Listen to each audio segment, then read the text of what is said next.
Kaugnay niyan makakausap natin si Palace Press Officer Undersecretary Claire Castro. Magandang gabi po, Undersecretary. Yes, good evening, Gurj. Good evening. Well, ano po ang sitwasyon ngayon sa palasyo ngayong araw bago ang isasagawang rally ng Iglesia ni Cristo? Wala, naghahanda para sa nila. Malacanang at mas pinahigpit pa ang seguridad. Kung seguridad, muli, Gurj, no? Normal yan kasi magkakaroon ng rally. At tatandaan natin yung nangyari September 21, ang daming mga team-team na mga miyembro na gustong makasik ng kalagiman. So, hindi pwedeng hindi maghanda ang gobyerno para dyan. Nasaan po si Pangulong Bongbong Marcos ngayon, Undersecretary? Sa ngayon, nandyan lamang sa vicinity na Malacanang. Okay, pero totoo po bang nakikipagpulong siya sa ilang consultants para pag-usapan yung mga susunod na hakbang matapos yung mga naging revelasyon ni dating Congressman Zaldico? Hindi naman. Hindi nga po nababahala ang Pangulo sa mga sinasabi ni Zaldico. Sinabi nga niya po, di ba, he will not dignify himself regarding dito sa mga sinabi ni Zaldico. Kasi kitang-kita naman po lahat ng sinabi niya po ay basura. Walang katotohanan. Ang daming mga inconsistencies, pati yung sinasabi niya mga maleta. Well, Undersecretary, I hope na pakinggan or napanood niyo po yung report ng aming correspondent na si Joash Malimban. At sinasabi nga po doon sa 2025 budget, may 5.4 billion insertion na hindi pa ma-identify ngayon. Kung para saan ito.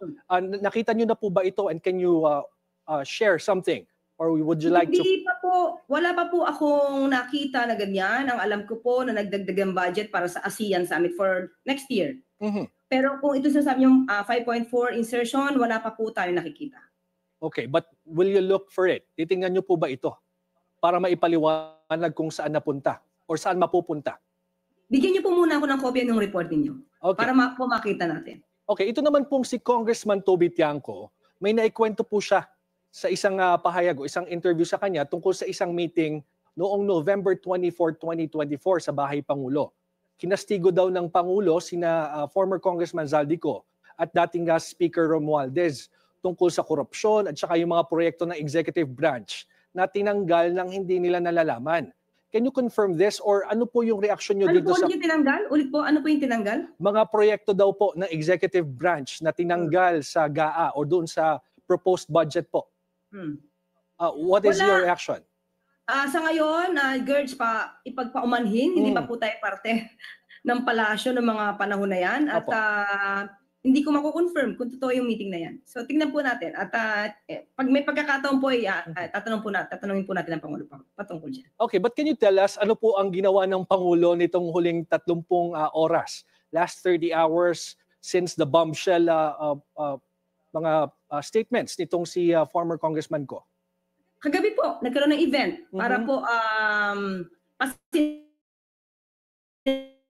po yung chairmanship po, yung chairship po ng ASEAN. Ginawa ito po sa Intramuros. At kanina naman po ay mayroon po siyang dinalaw, tinanong ko lang po ang schedule ng Pangulo. Mayroon siyang punitahan, mayroon po siyang dinalaw na mga nabiktima po ng bagyo. Okay. Ayun po, kanina umaga po yan. Nakipag-meet po ba siya sa mga cabinet members, sa ilang matataas na opisyal ng military within the day or kung kagabi man, kahapon? Wala po. Sa akin pong schedule ng Pangulo, hindi po siya nakalagay. So hindi ko po masasabi kung meron o wala. May mga umuugong din po ma'am na cabinet shake-up. Have you heard about this? Or meron po bang usap-usapan ngayon sa palasyo? Wala po cabinet shake-up. Okay. And how about itong pinag-uusapang pag-alis ng suporta ng ilang matataas na opisyal ng military kay Pangulong Bongbong Marcos? Kung sino po nagsasabi niya, patunayan na lang po niya. Wala po tayong masasabing ganyan. Of course, ang pamunuan po ng kasundaluhan ng ating PNP ay buong-buo po ang pagtitiwala sa ating Pangulo. You are confident that the President has the support of the military and the police? Sino po ba kasi yung kinakabahan? Ngayon po kasi, puno po ang Pangulo ng trabaho. Kahit kagabi po, sabi ko nga po, umattend pa po siya ng event para sa ASEAN chairship. At pinasinayaan po yung logo po, saka yung official stamp ng ASEAN. So, ibig sabihin, tuloy-tuloy po sa Pangulo ang pagtatrabaho. At nakikita naman po siguro ng mga kasunduluhan natin ng mga military, mga uniformed personnel at officials, kung sino ba talaga nagtatrabaho at sino lang po yung naninira. Mas gugustuhin po ba nila na ibagsak ang gobyerno at ipalit ang mga taong may bahid ng korupsyon? Yung mga hindi makapag-explain tungkol sa kanilang mga confidential funds? Ganun ba po ang nais nila? Parang hindi naman po siguro ganyan mga uniformed personnel at officials natin. Meron po silang utak at isip na ginagamit. Are you confident, ma'am, that the president will finish his term by 2028? Sino naman po hindi magiging confident kung ganyan naman po kasi pag ang Pangulo natin? Kaya nga ang tanong ko sa inyo at sa lahat, sino bang pipiliin nyo? Yung nagtatrabaho o yung nagbabakasyon lang? Can you talk more? Ano pong masasabi nyo sa timing nitong paglabas ng statement ni Zaldico, ng rally ng ANC, paglabas ng mga balita ng withdrawal of support ng military? What can you say about this? Definitely, may mga taong gusto magpabagsak sa Pangulo. May mga taong gustong paalisin siya sa pwesto. At alam naman natin kung sino yan. Sino po, Tingnan ma'am? niyo po yung pattern. Tingnan niyo yung pattern ng paggagawa ng kwento.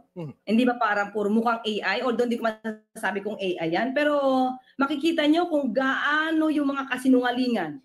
Makikita niyo sa timeline. Doon pa lang sa sinasabi sa maleta, may nakita tayo na post kung anong date ito. Lumalabas 2024. Pero ang pinag-uusapan nila dito ay 20 buha ng pera. Di umano, kung manggagaling sa 2025 budget, bakit na-deliver na?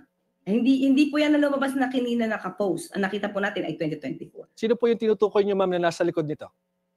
Wala akong masasabi, pero kung meron kayo naiisip kung sinong gusto magpabagsak sa Pangulo at sinong gusto mawala ang Pangulo sa pwesto, malamang sila lahat. Okay, you have a message to Zaldico kasi hanggang ngayon hindi naman siya humaharap, naglalabas siya ng statement, may second tranche pa siya ng statement na lumabas at baka May meron part pang 3 pa. iba. May part 3. Alam niyo na po kung na may part 3 pala. Nakita Undersecretary. natin, parang teleserye, parang dati. Ganyan yung mga gawa ng mga gawa ng ibang mga obstructionist. Alam mo, kung totoo makabayan kayo, ibaksak nyo na lahat yung mga statements nyo. Diba? Kasi para mapasinungalingan namin na lahat. Inuunti-unti nyo for what? For the rally? This coming Sunday? So sino nag-isip nito para pabaksakin ng Pangulo? Wag naman ganyan kasi po, sana wag ganyan dahil iisa lang naman ang bansa natin eh. Unless talaga napaka self-centered, puro self-interest ang iniisip ninyo at hindi bayan, ay ganyan talaga ang iisipin ninyo. Your message to Zaldico, Undersecretary. Mas magandang patunayan niya po ang katotohanan ng sinasabi niya dito sa Pilipinas kasi para ma-cross-examine siya ng maayos. Kasi hanggat niya lang sinasabi niya, mananatili yung mga questions sa utak ng mga kababayan nating Pilipino pero hindi niya masasagot. Ang daming inconsistencies ng kanyang mga sinasabi. Ang daming hindi tugma-tugma. So yung palang kahapon po ay sa ating briefing ay nasabi natin ang ilan sa mga sinabi niya na walang katotohanan. Ngayon ngayon pong inimplicate ng Pangulo, will the government use its full arm to look for him? Hanapin kung nasaan siya ngayon at kung sakali at makasuhan ay madali siyang mahahanap at maaaresto. Hahanapin po siya ng gobyerno bagka po legal na po ang pamamaraan. Kahit po siya naninira sa Pangulo at yung mga kaalyado niya na tinatawag na ngayon siyang hero, ay hindi naman po magiging negatibo ang Pangulo sa kanila para sila ay benggahan. Maging bengatibo ang Pangulo. Hindi ganyan ang Pangulo. Hindi po yung katulad ng mga nakaraang administrasyon na bengatibo.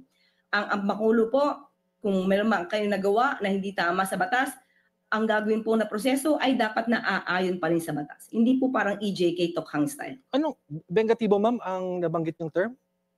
Yes. Hindi siya bengatibo. Hindi siya vengeful. Hindi siya, kung baga, kung nasabihan siya ng hindi maganda, bigla na lang siyang, tanggalin ang franchise niyan, tanggalin yan, hindi yan pwede sa MPC. Hindi naman gano'n ang Pangulong Marcos Jr. Sino po ba ang tinutukoy niyong vengeful? Sino po ba kayo sa tingin po ninyo ang nagpatanggal ng mga prangkisa, ng mga tipong mga kritiko sa kanya? Alam niyo na po yun. Alright, sige po. Maraming salamat, Undersecretary Claire Castro, for joining us tonight. Maraming salamat, George. Hinamon